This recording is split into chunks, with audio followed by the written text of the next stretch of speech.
Hello everyone, my name is Rachel Tozier, and today I'll be going over two topics on motor learning, as well as teaching you a new skill. A little bit about me: I'm a member of the U.S. Army Marksmanship Unit's shotgun team, as well as the USA Shooting National and World Cup team for shotgun. I got my bachelor's in finance back in 2014, and one of my main hobbies is bodybuilding as well as shooting. Today's topics are feedback and reinforcement. I'll be covering each of these topics before teaching you how to properly mount a shotgun. Towards the end of this presentation, we'll go over how the concepts of feedback and reinforcement can be applied to our new skill. The first topic we're going to cover today is feedback. There are two main categories of feedback, and those are internal and external. Internal feedback is feedback that a learner gives him or herself regarding a movement and deals with the feeling of the movement. Internal feedback is often referred to as task intrinsic feedback because it is received during the execution of the skill. Another term associated with internal feedback is proprioception, as this type of feedback is given from the proprioceptive sensors, allowing the learner to recognize the difference between an effective or ineffective movement. Internal feedback is received regardless of whether or not the learner is paying attention. Because of the proprioceptive or sensory nature of the feedback, it is all about the feeling of the movement. For example, when an individual throws a baseball, he or she is aware, whether consciously or not, of the feeling of the ball in their hand, the force used to get the ball to the target, the spin of the ball off their fingertips, the sound of the ball in the air, and the sound as it reaches the target or hits the ground. External feedback is the opposite of internal, as it is received from outside sources, such as a coach, teacher, or peer. External feedback is sometimes called augmented feedback, meaning it is received after the movement is complete. There are two main types of augmented feedback: knowledge of results and knowledge of performance. Each type is fairly self-explanatory. Knowledge of results gives information about the outcome or result of the performance of a skill, or about achieving the goal of the performance. An example is a shooter breaking their target or an athlete making a free throw. Knowledge of performance gives information about the movement itself and how it was performed. For example, a shooter raised his head from the stock when moving to the target, causing him to miss, or a batter swinging her bat over the softball because she set her elbows too high. External feedback is added to internal feedback to provide ideas for error correction and motivational reinforcement. However, it is imperative that the external feedback is accurate. If the information is inaccurate, a learner will face unnecessary struggles. The next topic we're going to talk about is motivation and reinforcement. Motivation plays an important role in the initiation, maintenance, and intensity of a behavior. However, most people will at some point struggle with a lack of motivation in their sport, work, or life in general. One way to overcome issues with motivation is to set goals or have a coach or trainer set goals for you. When talking about goal setting for a sport, most athletes' main goal or general goal is to win. However, the general goal to win is not very specific. It doesn't tell the athlete what needs to be done in order to win. It is best to set performance-related goals, which will in turn lead to greater and more wins. Many performance goals are long-term. For example, a shooter may set a goal to average breaking 24 out of 25 targets. This gives the shooter a definite score to break and allows him or her to evaluate their performance after each round. From the long-term goal, short-term goals must be established in order to achieve the long-term goal. If the shooter knows he or she struggles with certain targets, they could set a goal to shoot a specific target a certain number of times per day. We're now to the point where our two topics merge together. Goal setting and feedback go hand in hand, as the setting of goals is enhanced by providing feedback. Feedback offers specific references to how an individual's goal can be achieved. The feedback given to the individual lets the individual know how he or she is progressing and what adjustments, if any, must be made to successfully reach their goal. It has been suggested that the effect of performance feedback is stronger when given by the individual who set the goal. For example, if a shooter's coach told him that he needed to practice more on a specific movement, the shooter would be more receptive than if one of his peers suggested the same. Now that feedback and motivation have been tied together, let's talk about reinforcement. Behavior is shaped by the use of reinforcement. Reinforcement is used to increase or decrease the probability of a desired result.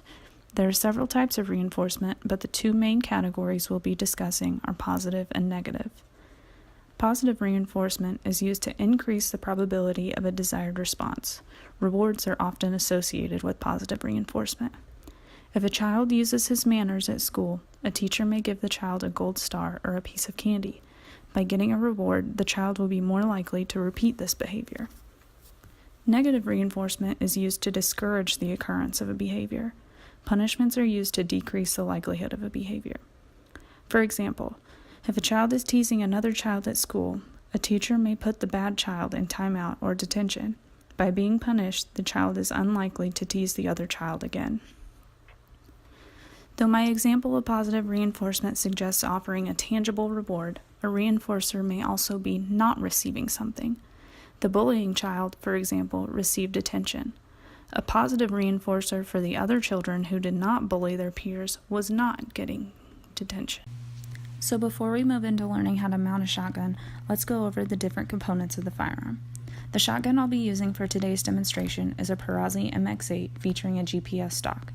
The photo on your screen shows the different parts of the shotgun. In the image on the left, you'll see the stock and receiver. The stock has 3 different parts: the grip, the comb, and the butt plate. The grip is where your dominant hand will hold the shotgun. The comb is that long wooden piece on top of the stock. This is where your cheek will rest in order to see down the barrels. The butt plate is the black rubber piece of the stock that fits into the pocket of your shoulder. This image also shows the receiver in action, which houses the trigger and shells when ready to shoot. The middle image shows the receiver and the forend. The forend is where your non-dominant hand will hold the shotgun. The non-dominant hand is responsible for controlling the swing and the movement of shooting a moving target. Okay, hi everybody. We've already gone over the parts of the shotgun, so what we're going to do now is start the mount. So here's the gun. As you can see, fully put together. I am right-handed, so I have it on my right side. You can't see, but my feet are about hip width apart. Knees are bent slightly. So what I'm going to do, I'm going to put my left hand on the forend here, and my right hand is in the grip. I have the butt pad right under my armpit. This is where it's comfortable for me. I'm going to take my left hand, close the action. Notice I have my finger pointed. So what this does is it just helps kind of control. It's a guide. So once you have it here, you're going to pick it up, put the butt pad in your shoulder, in your pocket, head on the stock, and down.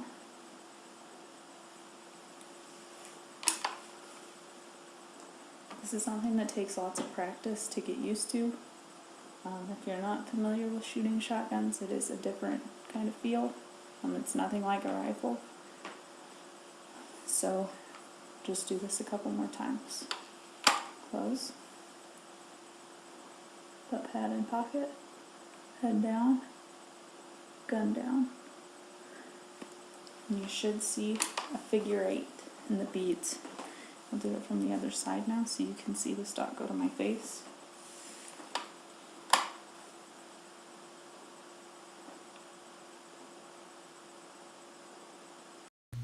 Now that we've seen the skill performed, let's do a quick recap on the movement itself.